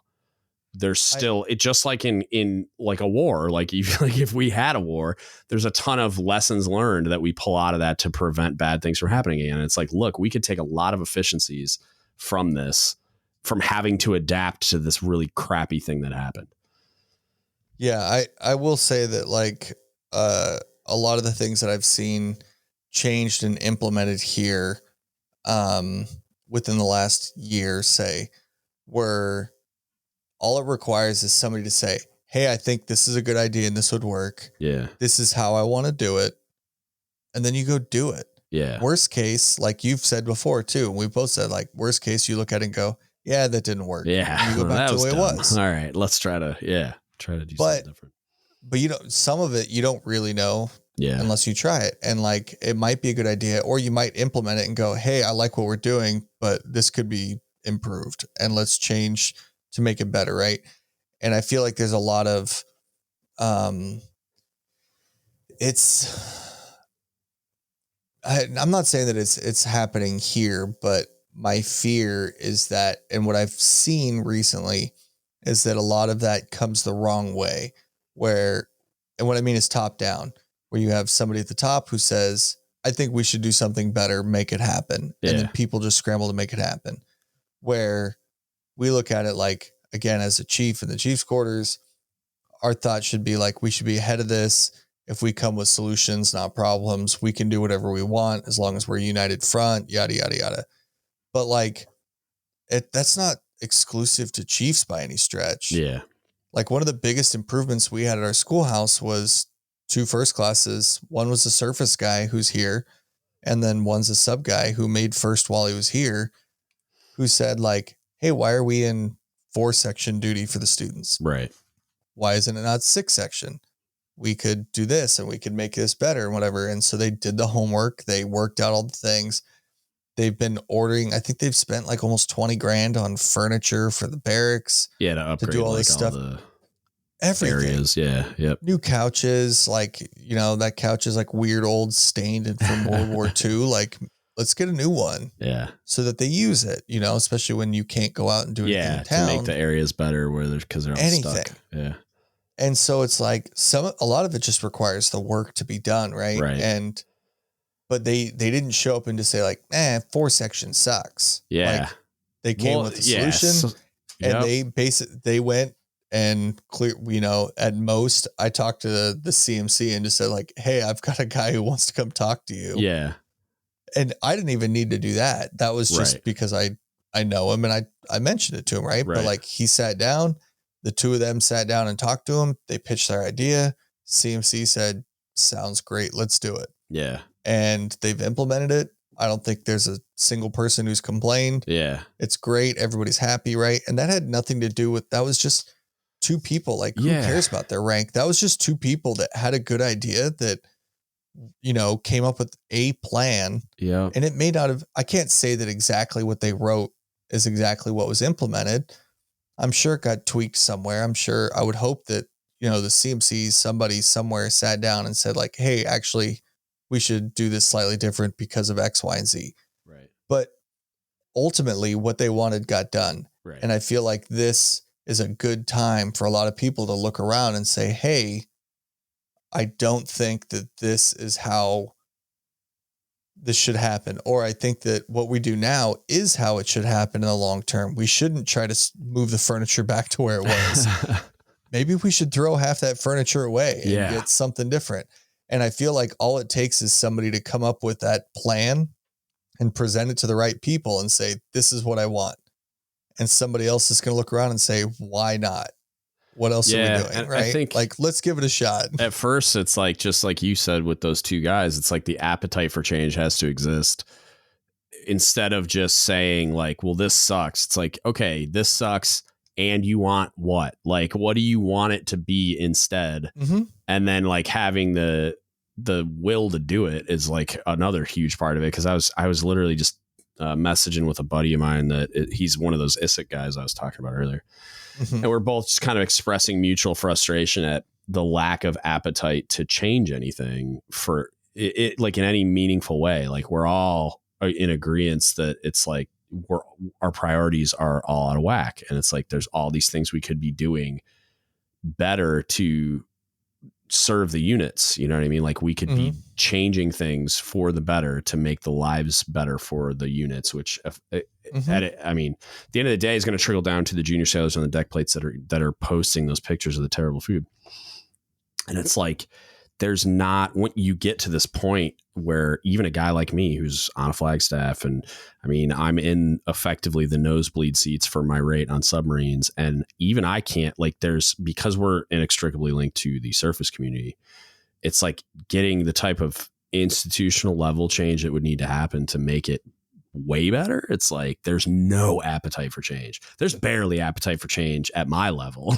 But like I'm trying to push that to make submarines better, but it's like, good Lord, to try to get the change to happen on the scale that it would need to make food better on ships. It's like, I think the biggest thing that I've seen, not the biggest thing, but one of the big things that I've seen recently is like the amount of power that people have that they don't think that they have. Yeah. Or that they don't realize, like either they don't believe it or they don't, like the amount of people that have made relatively massive changes, at least within the community, within my rate, within the sub school, within whatever, is if you come up with something and you do it, right? Even if it only affects your office, if other people look around and go, hey, that works, other people are, if it's a good idea, people are going to do it, and that catches on. Yeah. And that will spread. Right. So like, I'm not tasking you by any stretch, right? But like, if you had some great idea of if you spent the time and you were like, I'm going to totally revamp the way SMIs are done, and this is what's actually going to happen from now on. And I feel like we meet the same mission objectives. We meet the CO's intent. This is what we want to happen. And it's totally out the box different. If you can sell it that it does all the same things, right? And somebody's like, all right, let's try it once. If it works, why would they say no again? Yeah. Or maybe they say, hey, I like this or not, and then, but again, like, okay, so they go, hey, this command, this is, this area, this is how they do SMIs. And it's totally different from the rest of the Navy, but it works really well and it gets really good feedback. Everybody else would be insane to not at least try it. Yeah. And I think the part that I struggle with is the getting, because when you get to the institutional level stuff, because even if you consider like submarine force institutional level, right? If I want to make a change force wide, it's like there's half a dozen people I got to get all on the same page. And what I've noticed, and I don't know if you've noticed this yet, but it's like when you get to this point in a career, it's really hard to get people to change anything. Like they're just like kind of like, no, I think I'm just going to do it the way that it has always been done. And not that I've had conversations. Yes and no. Yeah, I've had conversations with guys like force level people in my rate that are like, to like some of the crazy ideas I have, they're on board with, or they at least agree with me fundamentally, but understand that for the same reason. Because like a lot of the stuff, like if I wanted the A school curriculum to be 6 months long, which I do, that affects the entire Navy. So it's not just like the weirdness of how like our rate is tied to the surface fleet. It's like I can't just change things like that, but I could change other things that are just force wide. But even then I got to get like all the forces and the groups and all the people on the same page. I feel like in my experience, most people would rather let you do what you're going to do and not step in to stop it. If you're willing to do the work, they're not going to say no. And so here's like a prime example. We had training recently. It wasn't given by us. It was given by somebody else for like our in-rate training. So we showed up to this other command. They gave us training and all this stuff because we're a new rate, yada, yada, yada. And one of the things that the guys sitting in there, two of the people sitting in there, one is a civilian, one was an officer, but they're the ones who like legitimately their command and those people own the instruction that tells us what we do. Yeah.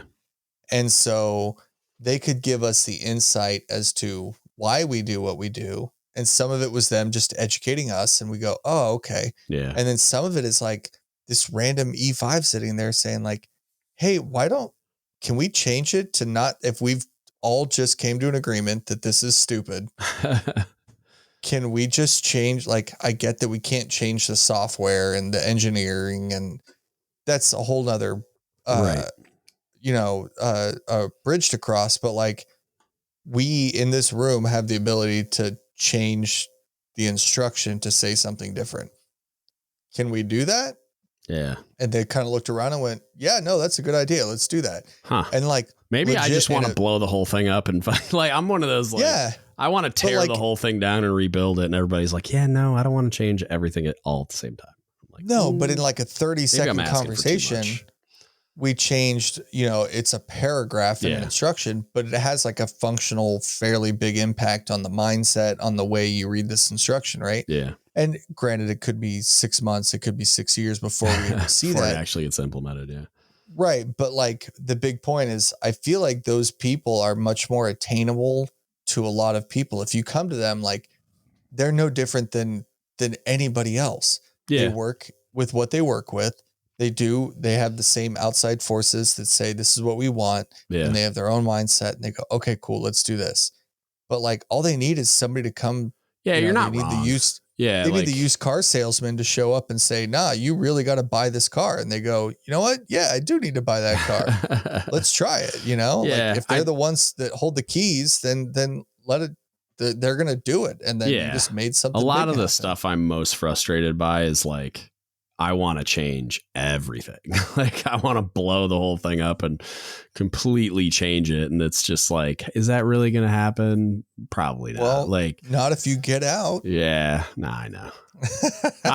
There's a Jerry Maguire mission statement going to like a white paper going to a whole bunch of people before I retire saying, hey, this is how you fix food service in the Navy, like training, the implementation, everything. But will they do anything with it? Who knows? But I plan on, I'm working with a lot of people to get a lot of information that, like, research that I would require to do that. And then, I mean, it's going to be the most detailed point paper ever. And I'm just going to be like, this is how you fix it. If you want to fix it. I think a lot of it is so it mixes back with something that Jay Bell recently posted, and we've talked about it before too, right? It's are you just so-and-so? Yeah. And I think that more people have more power than they realize. Yeah. They just don't use it. And so, for example, we have a division, that's got 2 first classes in it. One of them has that mindset. He constantly comes to us, and he's really good at his job, but he comes to us and he's like, hey, do you want to go tell this person that? Like, I don't think they're going to listen to me. I'm just first class. And the other guy is very like, he doesn't care. He keeps saying he's going to get out. I think he's on the short list of people that should make chief this year. And he's technically leaps and bounds above a lot of people. Yeah. And he's very outspoken, but he's not wrong with it. But he'll talk to anybody and explain, like, this is why you're wrong. This is why this should be this way. This is why this should be this. And when he comes across, people are like, oh, this guy knows what he's talking about. He's smart. He's got a good idea. I'm going to listen to this guy. And the other guy doesn't say as much because he's like, I'm just first class. Yeah, nobody's going to listen to me. Yeah. And we try explaining to him like, dude, I don't know what you're talking about, because half the time we drag the first class with us because you're the expert that does this every day. Yeah. Like, you're the guy that has the hands-on, this is what button should be pushed idea, because I don't do that. You do that. Right. I facilitate that happening, and I get you in the room with the right people, but like, you're the one that needs to give the pitch. Yeah. Not because I'm terrible or terrified or whatever, but like, you're the one that has that idea. I'm just trying to make sure that the right people hear your good idea. And so it's that weird mix of like, you have the people that go like, I'm just this guy that can't do anything, and who am I? Yeah. And then you have the people that are like, no, like, I don't know if you know me, but I'm kind of a big deal around here. And I think some of it weirdly is like, and I don't think it should be this way, but I think just depending on the personality and leader and whatever, like who it's being presented to. I mean, you got to kind of read the room, and like, I definitely think there's situations where like there could be a person that would receive it better from you just because you're a chief. And is that always the case? No, I think it's probably increasingly less so with when you're presenting the idea to somebody like your CMC, right? Like where if it's coming from a first class, I almost think there's a lot more leaders in that position nowadays that are more receptive to hearing it from them and are like excited about it, because it's not chief has a good idea fairy. It's like, this is already pre-filtered through the people it's going to affect on a daily basis, because that's who's presenting it to me. So it's like, I'd be more like, I'm going to want to filter a chief's idea through blue shirts a lot more often than a lot of leaders probably would consider doing that before, I guess. Like the people that I've experienced predominantly didn't, but I would want to filter it through. But then there's probably a lot of like senior officers that would receive it a lot better from somebody like you or me, even though I'm saying the exact same thing. Like, I'm just parroting what they prepped me to say. You know what I mean? And that's a hard spot too. Cause like a constant complaint that you see is like, chief took credit for my idea or got credit for my idea. Right. And that's, you got to make sure that doesn't happen. I mean, well, but that's a weird mix too, right? Because like you said, sometimes people will, you get the wrong officer who's not going to respond to the first class. Yeah. And they're just going to blow off what they say. But if the chief or the senior chief tells them, then they go, oh yeah, maybe I should listen. Right. To that. That's a good idea. But also like I'm not saying that that's okay. No, I know. Well, what I'm saying is like, this is going to sound weird, but so I guess it depends on what it is. But it's like, if I go in there and I present an idea and they buy off on it, and now the change that you wanted is happening. And I say this for me too, cause I'm like, cause the same would be in effect if like I told my cob, hey, go talk to the CO about this thing. Yeah. It's like, if the cob gets credit for the good idea, I don't care. Like, as long as the change I wanted happens and it positively affects all the people that I wanted it to, who cares who gets credit for it? But I understand like the frustration for certain people, especially if they put a bunch of work into it. Like, they want the credit and they deserve the credit, and we should go out of our way to make sure they get that credit. But that credit might not come from the commanding officer. The credit might be, okay, so yeah, maybe he pats me on the back and then I go give you a Chiefs coin and I make sure that it's on your eval and I make sure you get credit for it from the people that matter, I guess. But like I haven't run into a lot of scenarios where I wasn't able to get my commanding officer to understand that, like, hey, this was CS2's idea. So if you wouldn't mind like coining him or just giving him a pat on the back when you get the chance. They've always been like, heck yeah. Like, absolutely. I'll go buy the Mestex and find them. Like, when are they awake kind of thing, so like, you just have to spend the time to bet that like making sure you have that conversation. I would venture to bet that most people at that level would be so much happier knowing that it came from a CS2 than a CSC. For sure. Yeah. And it's like, I'm just saying, like, presenting it to get the idea sold and like implemented might be better coming from me. But then I feel like I don't think I've ever encountered a scenario where after that's done, I haven't been able to be like, hey, can you go by and kind of pat CS2 on the back? This was all his brainchild, like. Well, so that was like the changing of the duty sections for the students, whatever, right? Like, using that example in that scenario, he came to me and said, I have this idea. This is what I want to do. Right. And I said, cool. come up with the details. Yeah. Like work it through, write a watch bill, do this stuff, like make sure that it actually makes sense, right? Yeah. Find out how much money you're going to need to spend on furniture. Where are you going to put it? Come up with all of those details. And they went through and did all the legwork. And I said, cool, now go tell the CMC. And it was like, well, should I? And I was like, dude, and like, we constantly make fun of the guy because one of the guys is like, he's smart. He really cares. And I think that anybody that's worked with him, you can tell that like, he really does care and it's a big thing. Right. But I was like, go tell the CMC. And he was not comfortable. Right. And I get that. Yeah. Like, it's an intimidation factor there. Honestly, until like, even as a chief, until this CMC, like there's not many that I've felt that comfortable with. Yeah. Like there's a weird barrier there and some of it's by design, it's by the person, whatever. Right. I get it. So it's even more intimidating from them, who hasn't gone through a season with them, who's not in that position. They're going to feel uncomfortable, but part of it is a growth thing for him. Like, I want you to deal with this and I want you to explain it and sell it to him. But a lot of it was like, I don't want even the hint of like, I was the one who did this. I just made sure that you did it right. Right. You just facilitated it. I just wanted to make sure that when you went in there and told him, you weren't just complaining and he blew you off. Right. I wanted to make sure that he actually listened to you because I think what you're saying is a great idea. Yeah. But this is not at all my idea. And I want it to be very clear that this is you sitting down with him. Right. And this is your idea. And I feel like any good triad is going to sit there and listen to you because why would you turn down a good idea? Right. Who cares who it comes from? A good idea is a good idea. Yeah. Now, obviously I would expect different good ideas coming from different people, right? Like the good idea of like, why do I sign this form now when I could sign it at the end of my watch? Like, sure, that's not a bad idea, but like, that's probably like a third class idea. Yeah. You know what I mean? Yeah. I would expect like first class and above ideas to be like larger institutional changes. Right. And I would expect that like some of those ideas, the first class can sign off on, and I don't even need to know, like, as long as we're not violating anything procedurally or whatever. But I feel like a lot of people I feel that they have more power than they realize. Yeah.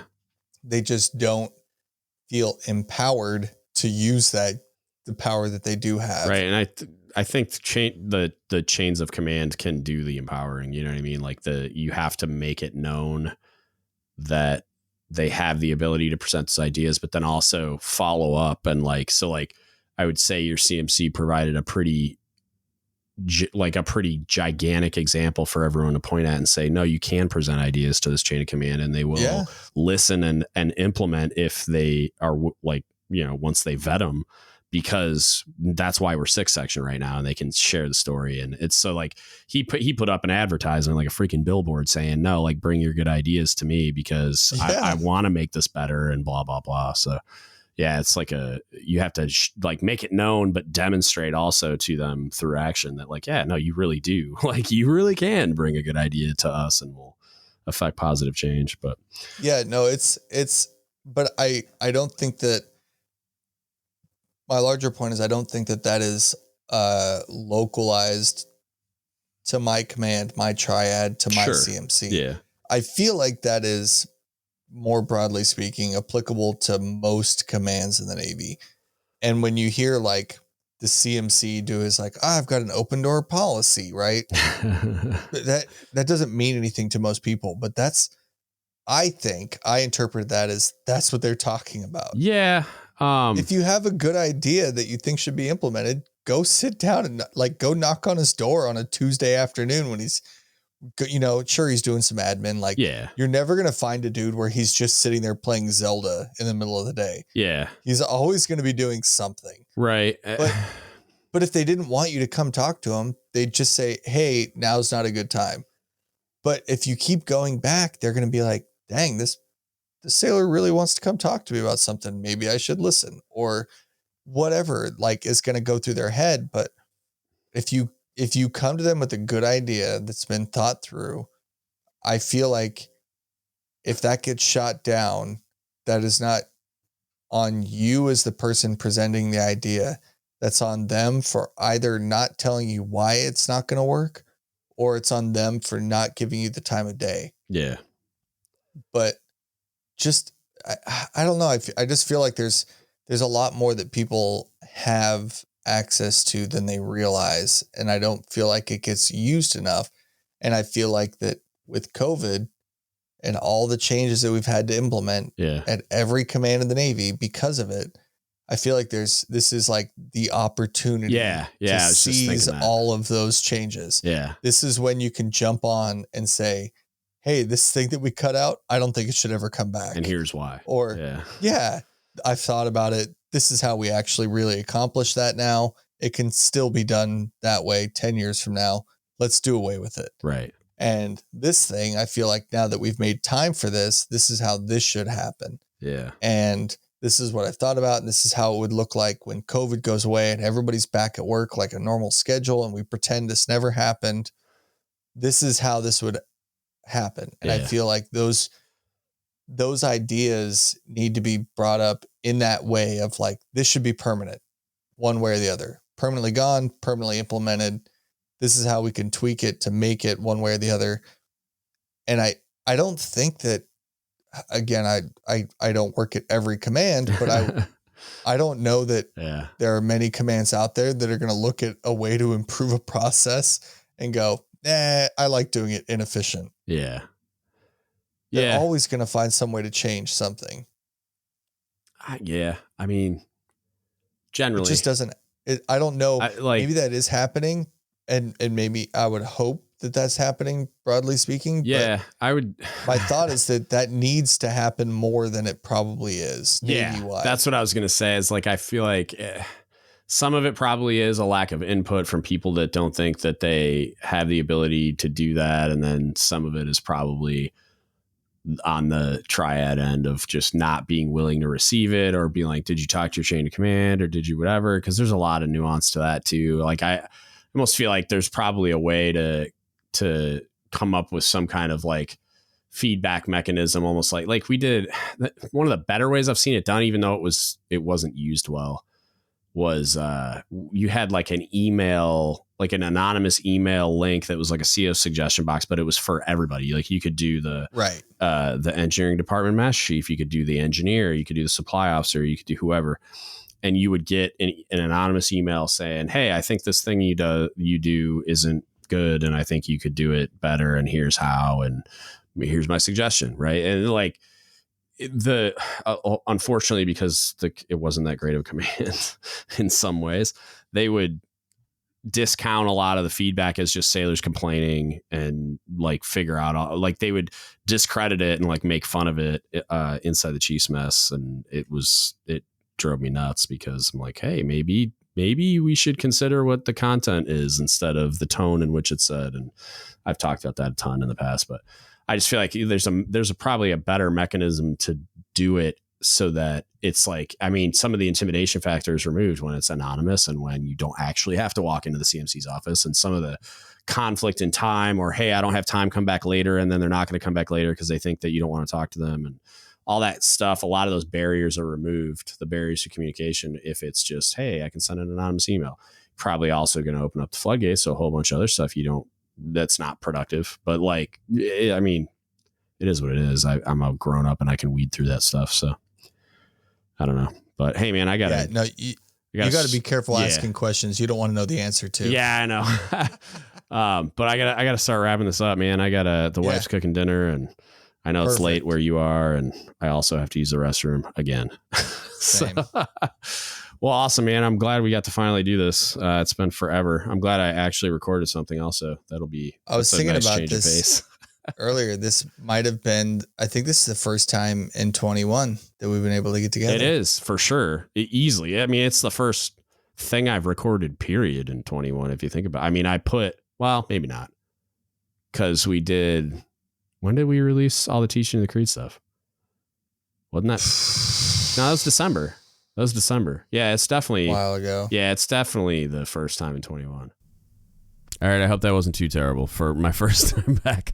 in over 3 months. Again, it felt a little like it was probably a little clunky and maybe a little meandering, but it is what it is.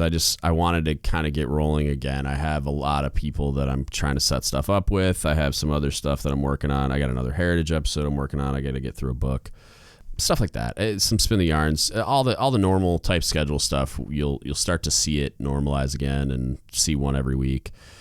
So there's that, kind of a bit of a quick state of the union, starting to normalize again, just getting back into a routine, and you will see this sort of content, that you're used to seeing. And I got some exciting ones that are like in development that I'm pretty pumped about, but I don't quite have like solidified yet. So I'm working on that. So hopefully it all actually happens and I'm not getting excited for no reason, but it is what it is. That's kind of how this goes. With that, if you need anything from us, as always, hit us up. Don't give up the shit podcast at gmail.com. You can Facebook message us, Don't Give Up the Shit Podcast, or you can DM me on Instagram or Reddit at DGUTSpodcast. There's a sub on Reddit as well, that we'll be back in and be more active on as episodes get posted. I added an interview guide to the website. There's a new resources page. We moved over to Squarespace. Way, way better functionality. I love it. It's way better. It's way more reliable, so you shouldn't see any issues with the website. But I added a resources section, a bunch of just documents and just stuff that I thought was useful or interesting, and a lot of it's related to an episode that's been posted already. But added an interview guide, so if there's anybody out there listening, because I say it and not a lot of people take me up on it, but literally willing to talk to anybody that has something interesting to say. That just wants to have a discussion or just has a question, just wants to have a discussion about something in the scope of leadership development. I'm in any type of issue in the Navy that affects you guys on a daily basis. I'm always willing to talk about it. And the interview guide is on the website, so it just gives you an idea of what you're getting yourself into and kind of some of the technical stuff and what have you. So if you've ever been interested and wondered like how easy it is, it's pretty simple. And that guide kind of details that. So check that out as well. And that's really it. Got some cool stuff coming. I'm excited to get rolling again. And I hope you guys enjoyed this, like I said before. So that's it. That's what I got for you today. Thank you so much for listening, and don't give up the ship.